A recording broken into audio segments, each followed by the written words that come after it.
Hey guys, it's me, Fizzle, and I'm gonna show you guys some cool tricks you can do with MonoGame. These are things I do with every single one of my projects because they help make it tidy, clean, readable, user-friendly, all that stuff. So I'm just gonna call this, Fizzle example. Sure.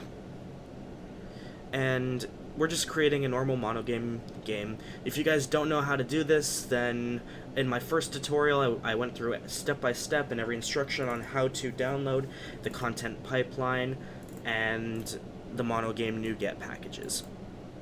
So let's start with the first things that I usually do with a project. So in this case, I don't like using the underscore naming convention because I come from a background of Java, C, C++, C#. So I'm going to press Ctrl-RR and just get rid of the underscores in these variables so that I can use them and type them easier. Next, I'm going to press Ctrl-X to get rid of these comments and unneeded code, which leaves us with just the bare bones project here. And now what we're going to do is make our graphics manager a public static variable, and I'll tell you guys why in a few minutes. If you guys don't know what a static means, it means that any class who wants to use this variable doesn't have to inherit the class. So normally you'd have to do like game1, g equals new game1, and then g.graphics, right? In this case, we can just call game1.graphics, and this can be used from any class with any accessibility as long as it's using the right namespace, so keep that in mind. Next, I'm going to create a few folders. Oop, that's the wrong button. I'm going to create just a few folders here. Add, new folder, and I'm going to call this core. So what I put in here is the core elements that make the program run, or any single-handed components. Like if we had a class for a ball that takes, a texture and a rectangle, I'll put in there. So now I want to make sure that it's correct in the right namespace. So I'm going to add the .core to this class and .core to this one. And now I'm going to create an abstract class. If you guys know what abstract classes or interfaces are, then you'll know exactly what I'm doing, but if not, just bear with me while I explain it. I'm going to call this component, just because I can never come up with a good name to call it. So I'm going to make this an internal abstract class. And what we're going to do is create a few methods. The difference between an abstract class and a normal class is abstract classes, you can't set up methods. You can initialize them, but you can't tell the method what to do. And it's pretty much just a cookie-cutter class that you can inherit from any other class, such as game1. As you can see, game is an abstract class, because it doesn't, as you can see, none of the voids do anything. I'm not actually sure why it's not using an abstract method, but it's okay. If you guys are ever wondering what this means, this is a deconstructor. It doesn't really do anything that's important. It just, well, when the class is done being called, it just deletes itself pretty much from memory. Anyways, back to what we're doing. I'm going to make some methods. I'm going to make an internal abstract void, and I'm going to call this load content. I usually call it load or init or whatever. And in this, we're going to give it content manager. And as you can see, we have a red line here, meaning we have to implement Microsoft XNA Framework content. Now it goes away. And as you can see, we're not initializing anything, and we can't tell it to do anything like content, load. We can't tell it to do that in here. This is just a cookie-cutter class that other classes are going to inherit. That's why we use a semicolon, and you'll see about that in a minute. And we're going to make a few more internal abstract voids. We're going to call this update, and it takes in game time. Gonna resolve and add framework, and we're going to add sprite batch.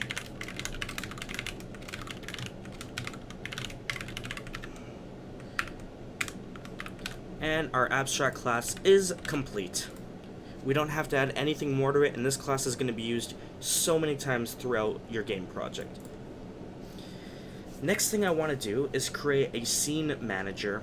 So what a scene manager does is it differentiates different scenes from each other, such as a game scene, a menu scene, a settings scene, maybe a pause screen scene, so that it doesn't draw and load contents from other scenes. So if you have the game scene active, you won't be able to see anything else from the other scenes, and it won't be loaded, which helps with memory, and it will make the game actually not look like a complete mess. So I'm going to add a new folder. I'm going to call this Managers. What goes in this folder is anything that manages another class. In this case, it's going to be our Scene Manager. And in our core, I'm going to create a new class called Data. This class is going to be a very special class. It's a public static class. What a static class means, just like the variable in Game 1, is that we don't have to initialize and inherit data to access its variables. So in here, I'm going to create public static int screen width. I'm going to give it a getter and setter property, which if you don't know about that, that's a whole long lesson, but just I'm not going to get into it here. It's not too important, but just know we need it.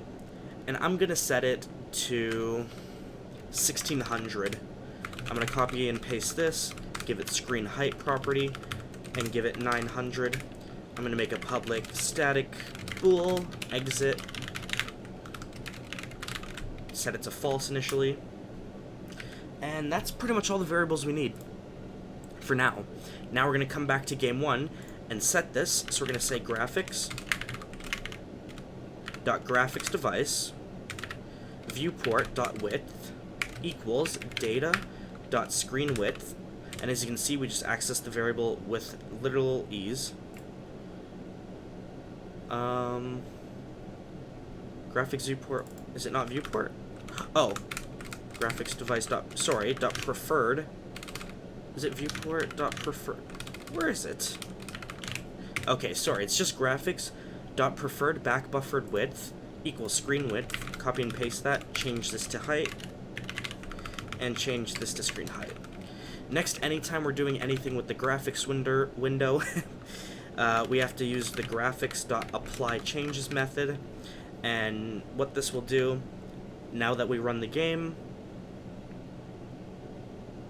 is make our window 1600 by 900. This is a good size, I think. I don't like full screen games, and they're pretty hard to get out of unless you make a exit bind. So for now, for this tutorial, we're just going to use 1600 by 900. But just know, if you change any of these variables, like 1920 by 1080,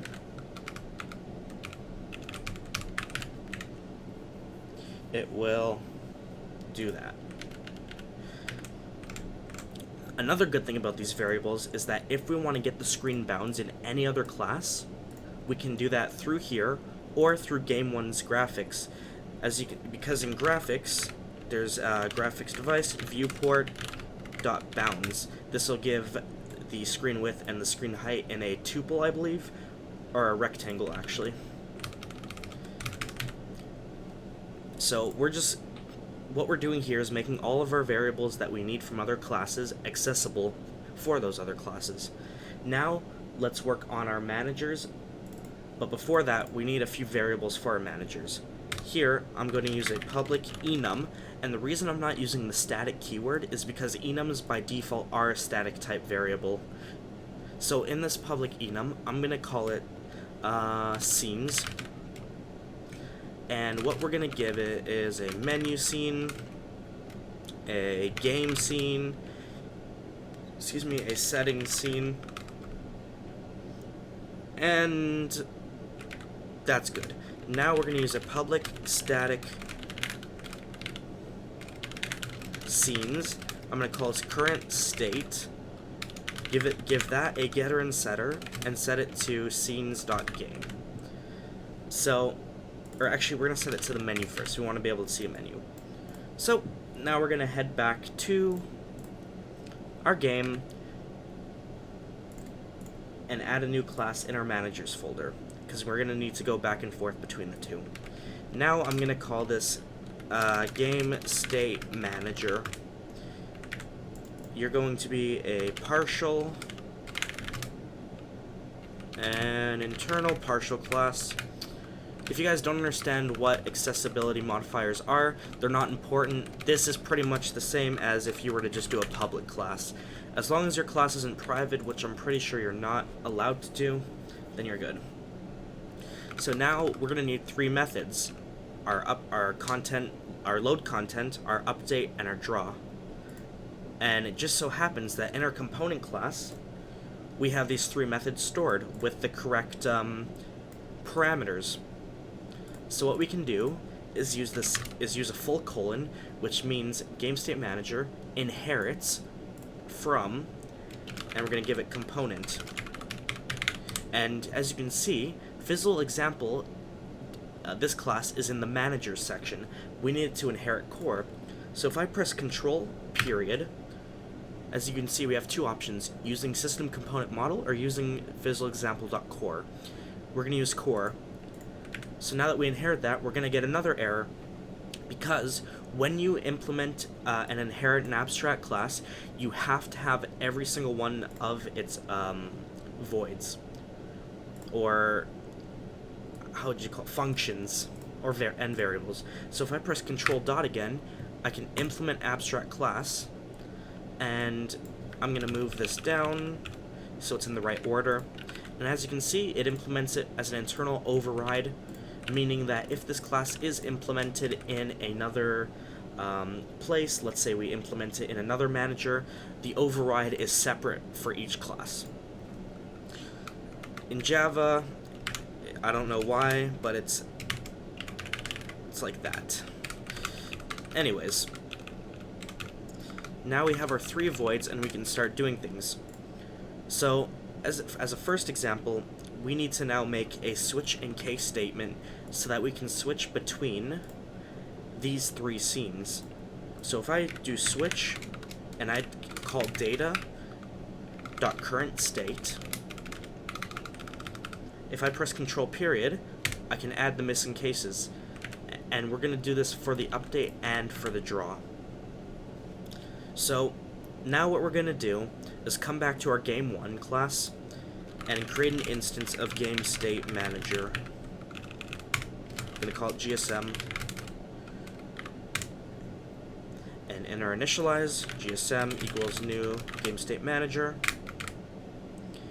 In load content, GSM dot load content, and pass through our content manager. GSM dot update, pass through game time.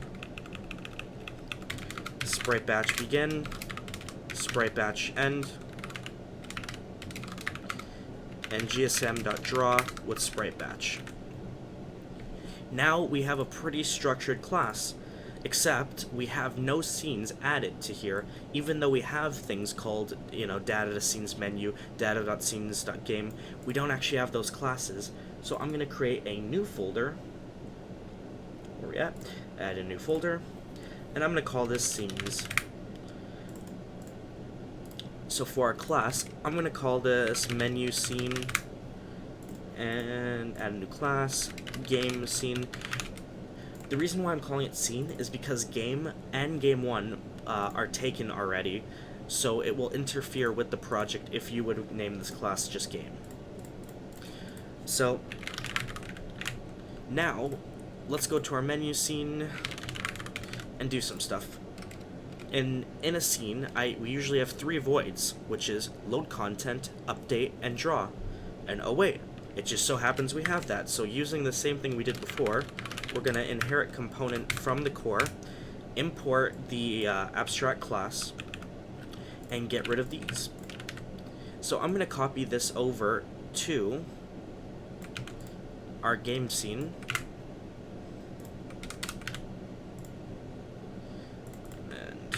Inherit component core.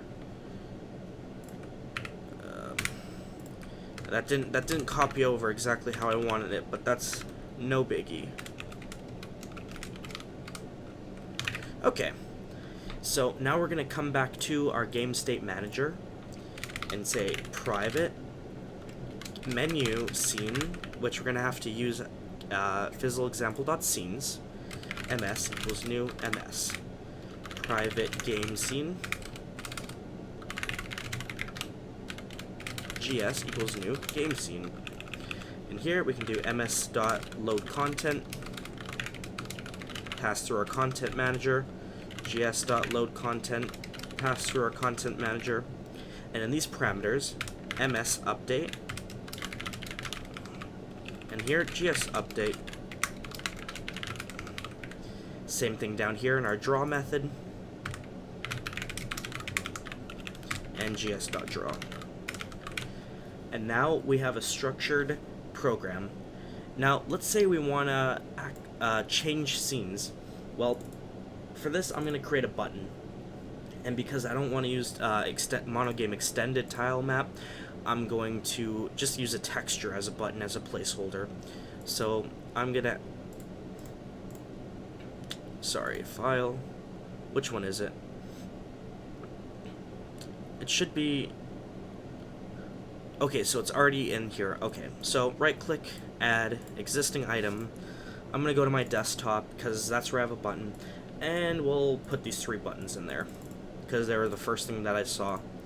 So I have them strategically named as button 0, 1, and 2. And you'll see why in a minute. So we can go to our menu scene now, because this is the first thing that the users will see, is our menu scene. We can now start drawing and adding things to it. So now let's just, I'm going to code quite a bit. I'm going to code the buttons in. So I'm going to make a private texture 2D. I'm going to call this buttons, and give it a new texture 2D, give it 3 as the capacity. What is your problem? Cannot convert, oh. Private rectangles.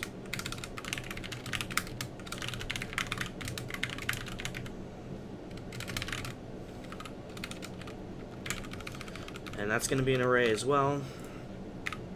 And for continuity, let's say private const int max buttons, and can pass it through like this, just so that if we ever need to change it, it will affect both of these. Now we can say for int I equals 0, I is less than buttons length, increment I. We can do buttons at index I equals content load texture 2D, and let me say button at I, button rex at I is equal to a new rectangle, and in this we'll say, we'll start them off at 0, 0, just do buttons at 0, 0, buttons at I width. I'll explain exactly what I'm doing in 1 second.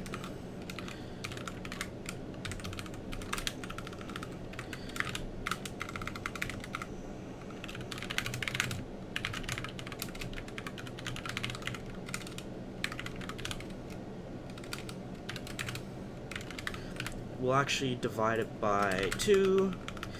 Okay, so we'll say that plus increment value times I. Now we can do for int I equals 0, I is less than buttons length, I plus plus, sprite batch, draw, buttons. What do I keep pressing U? Buttons at I, button rex at I, color.white. Okay. That was a lot. Oh, there's still a little bit. Let's divide it by 4.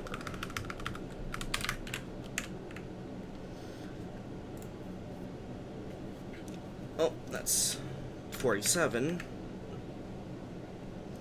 Okay. Let's start them off at maybe 125, change this to like 175. Okay, now we have 3 buttons. So now explaining what we did here. For every texture, as I went through in my last tutorial, we need a rectangle to support that texture. And with that rectangle, we can access the bounds, we can change it, we can move it. So what we do here is I created a constant int of increment value, so every time that this function is called, what a rectangle has is 4 properties. Its starting position at x, a starting position at y, its width, and its height. So what we're doing here is we're setting the initial start value to 125 plus increment value times I. So increment value times I the first time, it's going to be 0, so it's not going to increment. Then it's going to be 1, so it's going to increment by 175, and then it's going to be 2, which is going to increment by 175 times 2. So basically it moves the buttons down for each iteration through the loop. Here, what we did is, for the button, throughout every index, we load the texture into that variable here. So content.load texture2d, which is the type that we stored up here. And we called it button. And I'm using a concatenated string, which has a $sign, meaning that I can put functions and stuff directly into a string. So if I wanted to say console.writeLine, I don't know, test, this would be wrong because it's looking just for a function, but that's basically what it allows you to do. As you can see, we have button 0, button 1, and button 2, which match up to our I. So I starts at 0, then goes to 1, then goes to 2, meaning we load in every single button. That was a lot of information, and I'm sorry guys, it was a bit messy, but let's continue. Next, we have our draw method. And in this method, we iterate a for loop because we're using an array. So we can grab each index. As you can see, we grab the first button, and at its index, we grab the first button's rectangle, so it matches up here. And we draw it as white, and it'll just iterate until it reaches 3. Okay, so now let's add some quick keyboard input mouse input so that we can click the button. So let me add a private mouse state ms and old ms. And in our update function, we're going to set old ms equal to ms. ms equals mouse dot get state. So what this does is that update function and draw function update 60 times a second, so 60 frames a second. So the first thing that it's going to do in the update loop is set old mouse state equal to our current mouse state, and then set the mouse state to our new mouse state. Basically meaning that if we hover over a button, then the old mouse state will get that 1 frame later, or 1 tick later. This is important when we want to make sure that the person has released the button click before another button is pressed. So now we can say if mouse or ms dot left button equals button state dot pressed, and we need actually one more variable, a private rectangle ms rect. So just like every texture, the mouse needs a rectangle that we can assign to it. So in here we can say ms rect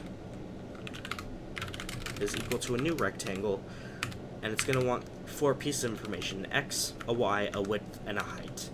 So its x is going to be mouse.x, its y is going to be mouse.y, and it's going to be a 1 pixel by 1 pixel, meaning that it will, right at the tip of the mouse, will be its collision point. So let's go back to our statement. If our left button is pressed and our mouse rect intersects with button rects at, let's say it clicks the play button, we can say data.currentState equals data scenes game. So if we run the game now, if we click play, it takes us to our game scene. Let's do a few more cool things before I end the video. We're going to create a small if statement here. So if msrect intersects with button rects at index I, meaning if it intersects with any of our buttons, then the statement becomes true. So then, we're going to copy and paste this draw method, and the way that sprite batch draw works is that anything that's drawn or put in front, so let's say I put this in front here, it will draw that first, or it will draw that last, so that means that it's overlapped on top of anything else, and it becomes the first element you see. So this would be drawn first technically, and then if this statement's true, it will be drawn on top of it. So we're going to set it to gray. So now, if I run this, if we hover our mouse over any of the buttons, they become a different color as an indicator showing that they are drawn gray. So now if I click play, it does that. And we can just quickly do an exit button. So let's go data. Oh, we already have exit. So we can come back to menu scene and say else if mouse butt rect intersects with 2, then we can say data.exit equals true. Now we can come to our game 1, come to our update and say if data.exit, then exit. Now, if we press the exit button, it exits. So now you have a structured and in-depth program that does different things, like has different scenes, and uses an abstract class to implement different objects. So now what we can do is, because this project is a really good starting point for games, what we can do is come to project, and say export template. We're going to make this as a project template. I can call it whatever. I can say test template and say finish. So now we can close Visual Studios. I can reopen it. I can create a new project and search for our template name.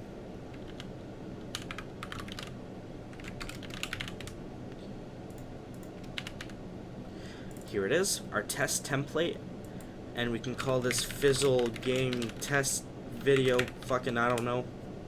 Click create. And all that code and structuring we've done before is now here. And we can do whatever we want to with this code without affecting the project template. So whenever you make a new game, you can make it from the template and you have a starting place so that you don't have to code all of the game states, the states changing, and everything like that. So I know there was so much information and I explained it in a rush, so if you guys have any questions, just let me know and I'd be happy to answer them. But thank you guys for watching. I hope I was able to help, and take care.